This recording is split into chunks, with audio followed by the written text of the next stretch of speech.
Yesterday. Doesn't count. Hey, everybody. It is Sunday, March 12th at 5:47 p.m. Your Purdue Boilermakers have won their second Big Ten title of this season. Done something a Purdue team has never done in doing so.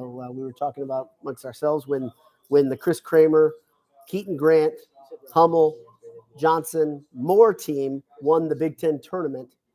They did not win the regular season title. And this team differentiates itself in doing something that a Purdue team has never done, winning two Big Ten titles in the same season. Am I live? Does it show that I'm live?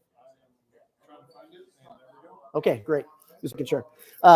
So, like I told you guys earlier, I'm here live from AJ's in West Lafayette on Vine. Burgers, beef, and beer. I'm saying that in the correct order, correct? I said, okay, good. I thought I was doing justice to the slogan. Head over to AJ's if you're in town. If you're in town on spring break for some reason, head over to AJ's. Grab something to eat. The helpful people will hook you up. Adam and Jake are literally to my left right here. Zach Edey is over my shoulder, talking about winning. So I don't even know if anybody is tuning in right now. Can't tell that. So I'm really not sure is it live really? Okay, good. Making sure. Really? Yeah. Is it really live though? No, really live? Really live.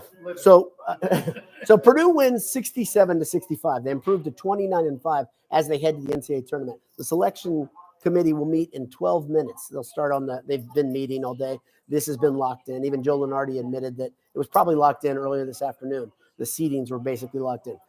Some interesting developments outside of that right there is that Memphis hammered Houston.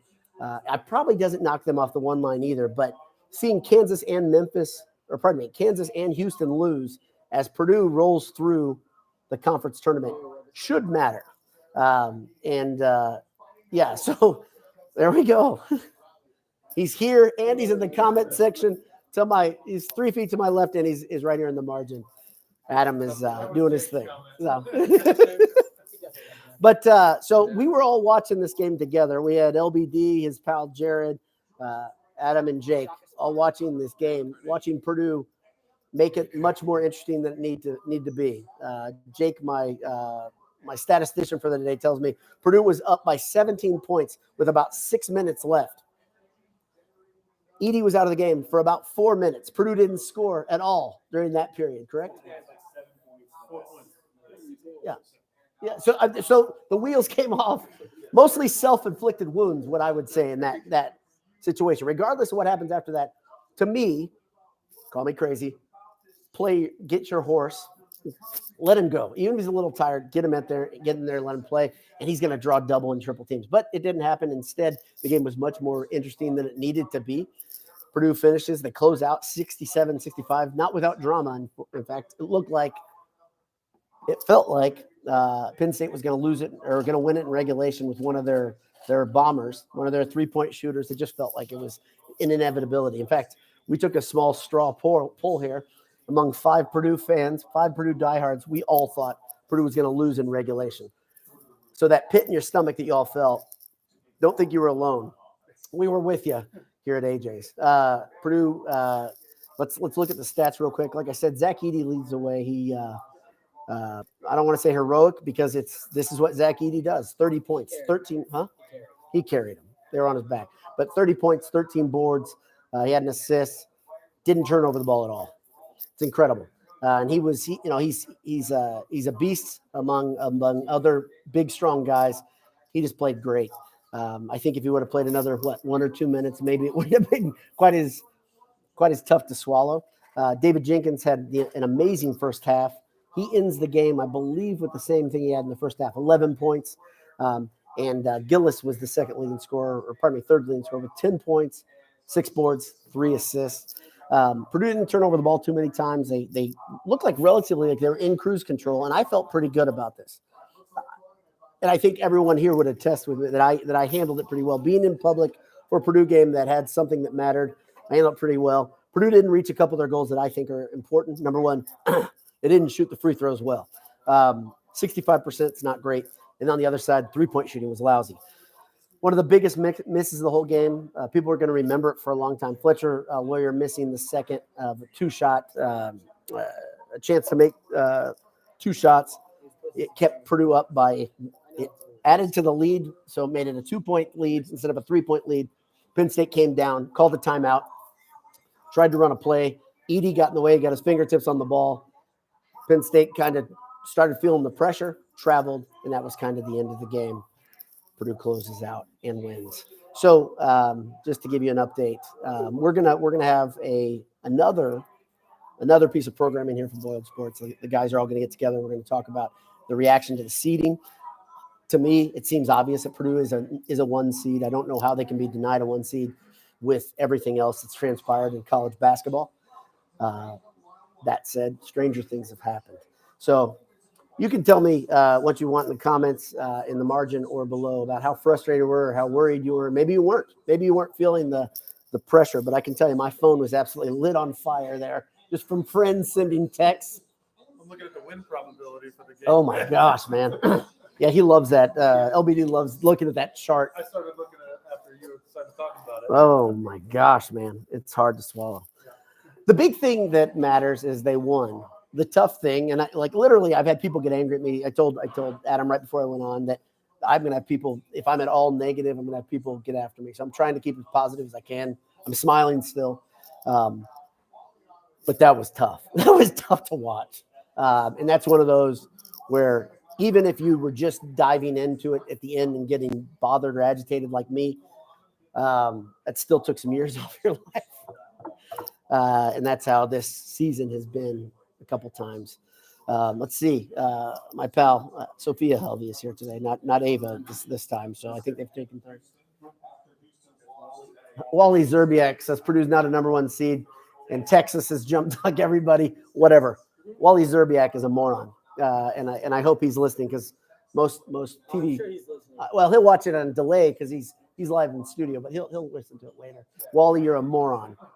But Wally Zerbiak says Purdue's not a 1 seed, and I don't know what the hell you can do to earn the 1 seed if Purdue didn't get it. And if they don't get it, I mean, I'm going to be freaking pissed. Forever. Yeah, exactly. I'll hold this grudge for a long time. Let's see who else is on here. Andy in Colorado says, so frustrating with that press. Press has been the bane of everyone's existence, not just Purdue's. If you watch any conference title games, any tournament games, the last 2 games, everyone's struggling against this. Purdue's no different. They're not on their own. To me, the thing that differentiates this is Edey sitting for that long. I cannot understand it. The game never gets that close. Unless he was having an asthma attack or something, I just don't get it. But whatever. They won. Cobra 316 says, woohoo, Big Ten champs. Congrats, boys. Always an ugly finish. Need to practice press breaking. No kidding. Wash, rinse, repeat. It's going to be that way forever. Let's see. John Robert says, is Gene okay with all stress? I assume he's talking about Gene Katie. Gene Katie, they had a couple looks at him in the crowd. Gene looks pretty good for a guy of his age. I can tell you, Gene's handled it pretty well, especially for a guy who thought there's a man who was under immense cardiac stress for so many years. Looked like his head was going to pop off a lot. Yes. Oh yeah, he hasn't softened in his age. So we got about 5 minutes till the show. I'm not going to go in. I'm not going to run into that. I want to let you guys watch that and get to it. Before I do it, let me read a couple more comments. Ancient Astronaut says they should give us the number 1 seed because we beat Texas in March last year. I don't think that matters at all. I think Purdue earns the number 1 seed because of the body of work. I think you're going to hear that from the committee, and I don't know how you couldn't hear that. That coupled with the fact that the net is so high, Purdue's record, winning the conference title in one of the Power 6 conferences, one of the top, what do you say? Quad 1 wins. There's only 2 or 3 teams with more. Kansas is it, right? Kansas has an inordinate, but they lose a lot. There you go. Purdue has the most KenPom top 50 wins in the nation. They don't bring the KenPom into it. They bring the net into it. I think both equations seem a little bit broken. And the reason I say that is you see teams like Tennessee with 10 losses still in the top 5 or 6 for no apparent reason. Makes no sense to me. You can throw those out. Those 10 losses really matter. So I think Purdue's a I think Purdue is a is a one. We'll find out if I'm right here in a minute. Jack O'Lantern says the nets are the same height everywhere. Thank you, Jay. Is that a reference to Hoosiers? Yes, I said it a second later. Regardless, I can't touch him at this age. I'm kidding. I can still sky. I'm just kidding. It's no problem. Alan Lindahl says, doesn't matter what seed they get. If they can't shoot from outside, they're doomed. Okay, so I wanted to give one closing point to everybody before we watch Selection Sunday.